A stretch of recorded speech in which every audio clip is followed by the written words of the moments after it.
Bem-vindos a mais um programa Arte da Guerra com o embaixador Francisco Seixas da Costa e para mais uma vez começarmos o dito programa nos cenários de guerra. Mas, embaixador, gostava de lhe perguntar algo mais particular que tem a ver com o facto de a Rússia e a Turquia, um país da NATO, estarem em negociações para que o presidente turco receba em Ankara o presidente russo. Como é que vê esta viagem, a primeira desde fevereiro de 22, do presidente russo a um país da NATO? Vladimir Putin procura desesperadamente, digamos, ver-se livre do colete de forças em que foi colocado pelo mandato do Tribunal Penal Internacional, e procura explorar aquilo que são os seus potenciais amigos ou aliados ou países mais próximos que possam ajudar a romper essa ideia. Na realidade, se nós repararmos bem, Vladimir Putin está, digamos, cercado no plano internacional. Verificou-se a sua não ida à reunião dos BRICS, todo um conjunto de, de atitudes em que se vê que ele funciona naquela zona entre a antiga União Soviética e a Rússia, e esta, de facto, seria uma boa marca, em primeiro lugar, no sentido como António disse, ir a um país NATO, que é de facto algo interessante para ele, e por outro lado, de certa maneira, isto representa também o regresso da Turquia à negociação internacional ligada à Rússia. Se nós repararmos bem, nos últimos meses, a Turquia tem estado muito silenciosa. Depois de nós vermos logo no início da guerra a sua coreografia e a sua movimentação, em particular tendo em conta o papel que tem no Mar Negro. A Turquia mantém, ao que se sabe, uma relação com a Rússia bastante forte no plano económico, e há investimentos dos dois lados. A Rússia não deixa de providenciar certa tecnologia à Turquia, nomeadamente em matéria nuclear, civil, e Erdogan tem uma ambição de se mostrar relevante. E, portanto, se fizer este gesto, Erdogan sabe que vai ter, por parte dos Estados Unidos, em particular, alguma retribuição, entre aspas, menos simpática. Vamos lá ver se isto, por exemplo, influencia aquilo que são as suas ambições de ter caças americanos que vêm sendo sucessivamente atrasado esse envio e esse contrato com os Estados Unidos. Veremos. É de qualquer forma o rompimento de uma fronteira, e para a Rússia é importante. Há uma coisa que nós, nesta guerra, nos enganamos todos. Eu acho que se enganou todo o Ocidente e se calhar também a própria Rússia também não tinha consciência disso. Quando se montou, ou foi montada por Ocidente, esta operação de cerco à Rússia, depois da invasão da Ucrânia, a ideia que havia era: a Rússia vai ser apanhada num conjunto de sanções que vão debilitar fortemente a sua economia e, de certa maneira, essa debilitação da economia provocará internamente um mal-estar grande e, por outro lado, acabará por ter um efeito negativo sobre a sua capacidade de sustentar a guerra. Este era, digamos, o desenho prático destas coisas. Na realidade, verificou-se que a Rússia foi capaz de resistir com muito maior capacidade, porque tinha, provavelmente, algumas ligações no plano internacional que lhe permitiam disfarçar e fugir a essas sanções. Eu repito aqui o que tenho dito várias vezes: estas sanções não têm a mesma natureza, por exemplo, das sanções contra o Irão, que são sanções decididas pelo Conselho de Segurança das Nações Unidas e, portanto, são de cumprimento obrigatório no plano mundial, por parte dos países que subordinam às Nações Unidas. Estas sanções são sanções de natureza unilateral, decididas quer pela União Europeia, quer pelos Estados Unidos, e os países que as não seguirem podem ter apenas retaliações por parte destas duas entidades no quadro das suas relações de natureza bilateral. Mas nada obriga a que países como, sei lá, o Cazaquistão ou o Azerbaijão sigam necessariamente as sanções que são decididas pelo mundo ocidental. Agora, se tiverem dependências grandes relativamente a esse mundo ocidental, sofrerão naturalmente as pressões. Mas vale a pena dizer que vale a pena olhar para esta dupla natureza. A Turquia tem conseguido sobreviver neste dédalo, com alguma habilidade, e Erdogan, com o reforço que teve, sob o ponto de vista eleitoral interno, tem conseguido essa mesma, superar essas dúvidas que havia. E, por outro lado, acabando como aquilo que o António disse, é um país nato atípico, é um país nato que já comprou material à Rússia. É um país nato que sistematicamente desafia, de certa maneira, os outros parceiros.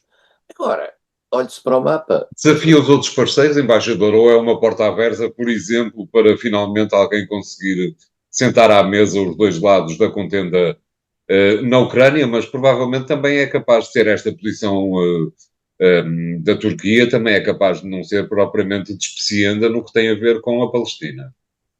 Na Palestina é mais complicado pelo seguinte, na Ucrânia sim, e a Turquia já o fez e aparentemente há quem diga, enfim, as coisas agora começam a ficar mais ou menos claras, que foi a mediação na Turquia no início do conflito de 2022 que a certa altura gizou aquilo que era um acordo entre a Ucrânia e a Rússia e que só não foi avante por pressão do mundo ocidental, em particular dos Estados Unidos, através do então primeiro-ministro britânico Boris Johnson.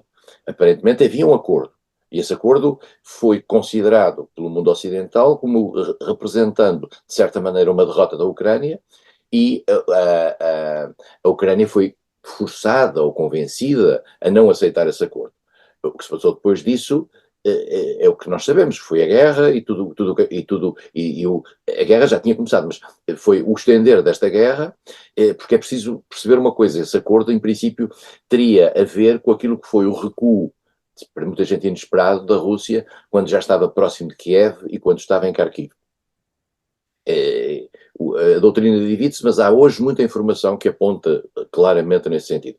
Na questão do Médio Oriente, a Turquia tem um papel ambíguo. A Turquia tem uma relação com Israel ciclotímica. Exatamente, certo. Teve problemas sérios com Israel, quando a certa altura procurou enviar barcos humanitários, ainda no passado, para Gaza.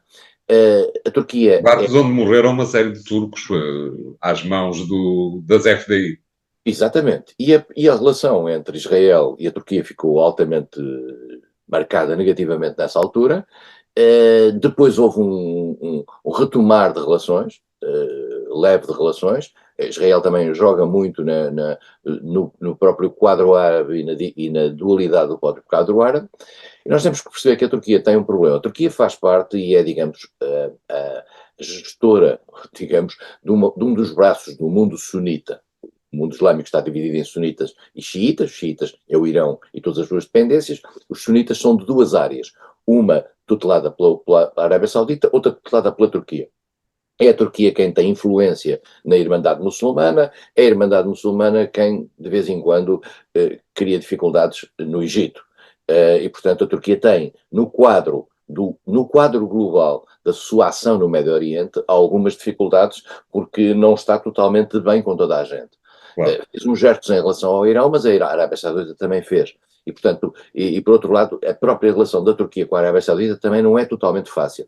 A Turquia tem ali um papel, eu diria, limitado na questão do Médio Oriente. E na questão do Médio Oriente terá papel quem os Estados Unidos quiserem, e a Turquia acaba por ser uma entidade que os Estados Unidos, com quem os Estados Unidos têm algumas dificuldades nesta fase do campeonato. Para uma resposta rápida, embaixador, e mantendo-me ainda na guerra na Palestina, parece-lhe que o governo de Netanyahu vai aguentar muito tempo mais as fricções internas à própria coligação, mas também alguns exageros que têm acontecido, nomeadamente com as famílias dos reféns. Exagero é claramente a palavra errada. Algumas manifestações dos familiares dos reféns dão mostras, pergunto-lhe se acha que sim ou que não, que há algum deslace entre a coligação e a própria sociedade civil, não lhe parece? Olha, a questão das famílias dos reféns não é uma questão que possa ser lida, na minha opinião, como uma espécie de mal-estar global em Israel face à ação do governo. É de facto um mal-estar face à capacidade do governo de conseguir trazer os reféns. Ponto. Dito isto, aquilo que os familiares dos reféns querem é os reféns de volta. Isso não significa necessariamente uma negociação com a Hamas, não significa qualquer tipo de ação que possa trazer os reféns de volta, nomeadamente a ação de natureza militar. E o que os reféns estão a reclamar é que a ação de natureza militar que tem vindo a ser levada a cabo tem matado reféns, aparentemente tem sido isso que tem acontecido, e não se tem mostrado eficaz no plano diplomático também para conseguir trazê-los. Portanto, o que eles estão é angustiados com o facto de nenhuma das ações, digamos, funcionar, quer diplomática, quer militar. Mas isso não significa necessariamente que no fundo, no panorama de fundo, os familiares dos reféns não queiram uma ação militar musculada. Quer Certo. dizer, o que eles querem é um resultado. E esse resultado não o têm. Nós estamos agora a caminhar para, desde o princípio desta operação, que foi muito claro que havia uma diferenciação entre a posição política e a posição militar em Israel.